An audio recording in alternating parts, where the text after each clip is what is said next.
Oke, Assalamualaikum warahmatullahi wabarakatuh. Sebelumnya, perkenalkan nama saya Muhammad Ramdhani Setiawan. Pada video kali ini, saya akan menyampaikan atau mempresentasikan mengenai pengolahan data melalui komputer, yang mana pada video ini software yang akan digunakan adalah MS Excel dan SPSS.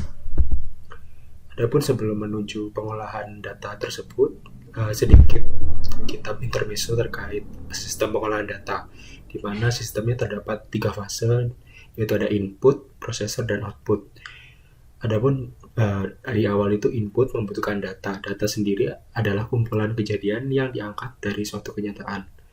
Dan nantinya data itu diproses sedemikian rupa di dalam sebuah prosesor.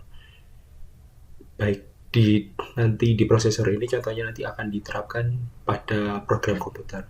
Dan nantinya akan menghasilkan informasi yang disebut output. Berikut juga contoh proses pengolahan data di mana digital kamera berfungsi sebagai input, lalu komputer berfungsi sebagai proses, dan juga printer berfungsi sebagai outputnya.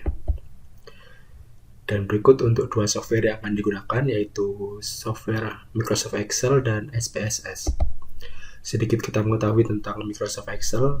Microsoft Excel sendiri adalah sebuah aplikasi yang digunakan untuk mengolah sebuah data dengan otomatis melalui berbagai bentuk seperti rumus, perhitungan dasar, pengolahan data, pembuatan tabel, pembuatan grafik, hingga manajemen data. Langsung saja kita memasuki pengolahan data pada Microsoft Excel. Untuk memasukkan datanya sendiri, sebelum melakukan analisis data, kita perlu masukkan data ke dalam program Excel. Cara memasukkannya dapat dilakukan dengan membuka berkas yang sudah ada, berkas data tadi, atau dengan menuliskannya secara manual pada layar editor data di Excel tersebut. Berikut merupakan salah satu contoh data yang dapat digunakan, yaitu ada nilai ujian dari 30 siswa. Nah, dari data tersebut dapat kita lakukan pengolahan dengan bermacam-macam fungsi yang ada pada Excel. Adapun di video kali ini, saya akan memberikan contoh 7 fungsi yang akan diterapkan pada data tadi yang dapat diolah tadi. Pertama, untuk menentukan jumlah, yaitu nanti akan ada sel-sel yang akan diisi sebagai kolom penjumlahan. Dan untuk contoh cara penerapannya, yaitu pertama, pindahkan sel aktif ke sel L5 dan tulis rumusnya, yaitu rumus sum di sini berfungsi sebagai rumus penjumlahan dari semua data. Dimana di sini jika kita lihat nanti akan dihasilkan jumlah nilai dari mata ujian salah satu siswa. Misal di sini Adi akan mendapat nilai berapa jumlahnya, begitu akan ditaruh di L5. Lalu lanjut untuk menentukan rata-rata. Di sini kita akan mencoba menentukan rata-rata pada salah satu mata pelajaran. Contoh cara penerapannya, ya pertama kita pilih salah satu sel aktif, lalu kita tuliskan sama dengan average data yang akan kita rata-ratakan. Lalu kita enter dan dilihat, dan nanti akan dihasilkan di sel yang paling bawah di sini dan menghasilkan rata-rata dari nilai ujian bahasa Indonesia. Lanjut ke menentukan standar deviasi, hampir sama dengan menentukan rata-rata tadi. Yang membedakan yaitu untuk penulisan rumusnya. Di sini jika standar deviasi, kita menggunakan rumus sama dengan stdef, dan sel yang akan kita cari standar deviasinya. Lanjut ke menentukan nilai maksimum, sama halnya dengan standar deviasi dan juga rata-rata, hanya berbeda di rumus, yaitu di sini rumusnya adalah sama dengan maksimum E5 E34. Kemudian tekan tombol enter dan akan didapatkan hasil nilai maksimumnya. Lalu nilai minimum juga demikian, akan didapatkan jika menuliskan rumus sama dengan min, dan dipilih sel yang akan dicari. Selanjutnya ada mengurutkan data. Misalkan kita ingin mengurutkan data berdasarkan jumlah dari tiap nilai siswa, kolom jumlah sebagai kunci pengurutannya. Caranya adalah sebagai berikut. Pilih satu sel dalam kolom yang ingin Anda urutkan. Pada tab data dalam grup urutkan. Urutkan berdasarkan nilai yang paling besar atau nilai yang paling kecil. Gitu. Setelah itu kita akan mendapatkan siswa yang memiliki nilai paling besar di urutan pertama siapa, atau mungkin jika kita memilih mencari nilai yang terkecil, kita ubah dari kalau yang terkecil tadi dari A ke Z, jika yang terbesar itu dari Z ke A. Nah, untuk fungsi if ini digunakan untuk menentukan keterangan, atau misalnya nanti jika siswa itu memenuhi KKM gitu, begitu misal. Dan untuk cara pengerjaannya, yaitu untuk rumusnya seperti ini. Tulis if sama dengan if F5 ini salah satu sel yang akan kita cek apakah dia itu kriterianya kurang, yaitu nilainya di bawah 70, atau dia berkriteria cukup dengan nilai di bawah sama dengan 79, dan seterusnya.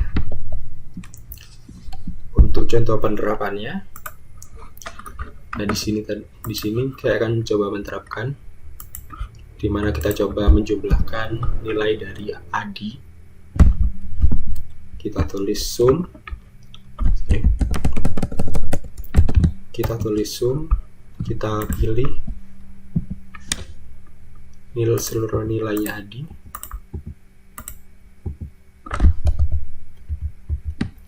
Nah, dan didapat jumlah 42. Dan kita juga pilih seluruhnya. Lalu jika kita ingin menurutkan nilai mana yang paling besar, kita pilih. Jika nilai terbesar, pilih yang Z ke A. Luas pilihan.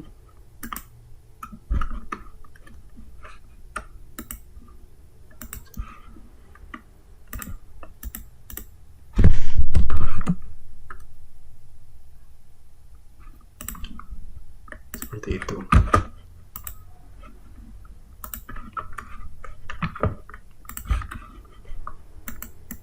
Kita coba di sini saja.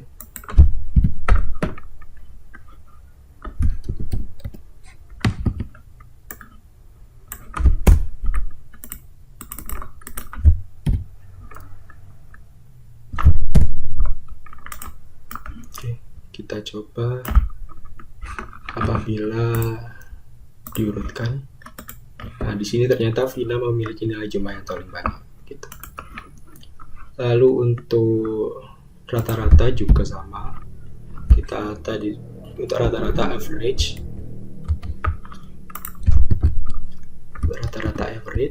dan pilih sel yang akan kita cari rata-ratanya. Untuk standar deviasi kita memilih STDEF yang ini. Kita cari sesuai selnya. Maksimum juga sama, dan minimum juga demikian.